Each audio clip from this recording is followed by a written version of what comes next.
What's happening, guys? Alright, I missed an episode not too long ago, and at the beginning of the year I told you all that I would make up for anything I missed. So, this is my makeup episode. There will still be the regularly scheduled video on Monday, and there are two devices I want to talk to you about today, so let's get started. In the 1980s, Sony released the Walkman, which was really the first music player, personal music player, that really hit the market. It played music off of cassette tapes, and if she doesn't know what those are, she's too young for you, bro. Is that joke still a thing? Is it still a thing? I don't know. I haven't heard it in a while, but then again, I haven't heard from my friends in a while, but they're still my friends. I'm sure. I hope. When cassette tapes started to be replaced by CDs, Sony released the Discman, which was the CD version of the Walkman, personal music player that played music off of CDs. And if she doesn't know what CDs are, she's too young for you, bro. Is that a thing now? Did I bring it back? Did I bring the joke back? Did I? Can I bring my friends back? I'm so lonely. Today, CDs aren't really quite obsolete, but they are being replaced by digital music, and Sony has released a new personal music player for this new format. This is a new Walkman called the Walkman NWZX2. It plays high-resolution, uncompressed audio files that they say has even higher quality than that of a CD. This device is kind of bulky and heavy because it's made of an aluminum alloy, and it does have a faux leather back, but it does say, the article that I get this information from, it says that this is actually surprisingly comfortable and easy to hold. So that's always a good thing.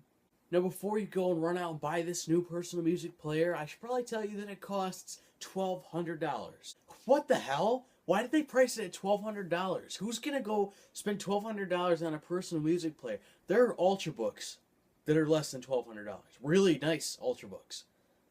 That's insane. I can't believe they did that. I mean, I'm glad Sony did this, and I want this to be successful for them, but I don't think it will be with the price point, despite how cool the product is, but only time will tell. The other new product I want to tell you guys about is a new MP3 player from Pono. Pono was the company that makes this, and this is their MP3 player. It kind of does look a little bit like a kid's toy, but let's dive into it and see what this really has in store for us. First of all, it's really easy to put music on this device. All you have to do is plug it into a computer and drag music into the folder labeled music. Drag the files into the folder. Super easy. That's all you have to do.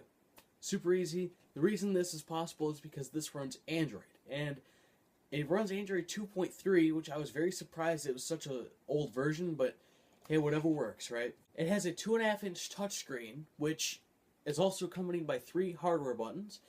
2 on the top and bottom are volume up and down, and then the one in the middle is a multifunctional button for playing and pausing music, skipping music, and for power. Now, unfortunately, there's no hold button on this device, which is iPods have that. It locks the controls. That way, when you're listening to music, you can't accidentally hit a button and mess up the song. You know, it can't do anything unless you unlock it. So it's a minor setback, but some people might have a problem with this because if you accidentally hit a button on this thing, it's gonna do something. On board this device is 64 gigabytes of storage, which is awesome, and it also comes with a 64 gigabyte micro SD card, which can be used in the device for expandable storage. That is a lot of storage. I think that's awesome. You can put a lot of music on that. And you can also expand it up to 196 gigabytes, so you can put a lot of music on this thing. The battery life, they say, is up to 8 hours, which it's not great, but it's okay. I mean, I'd be okay with that. There are even 2 headphone jacks in this thing. That way, if you're with your friend and they have their own headphones, you guys can both listen to the same song with your own headsets. I think that's pretty cool. I've never seen a device with 2 headphone jacks. There might have been one, but I've just never seen it. And I think that's really cool. The most interesting part of it is the design. This is triangular. The front is a rectangle, but it is triangular going back. So it's very interesting. I've never ever seen that before. And this is going to be kind of bulky in your pocket, but if you're going to store it in like a laptop bag or something, or you're just going to carry it somewhere when you're jogging, you're going to hold it or something, I don't know. But I think it's a very unique design. I just don't know how practical it is. I do like how they did that, though. I'm also not too crazy about the color. The yellow kind of doesn't help the fact that it looks kind of like a kid's toy. I'd have liked to see maybe a black or a white or some grays or something. I don't think it's that bad. I'm just not that huge of a fan.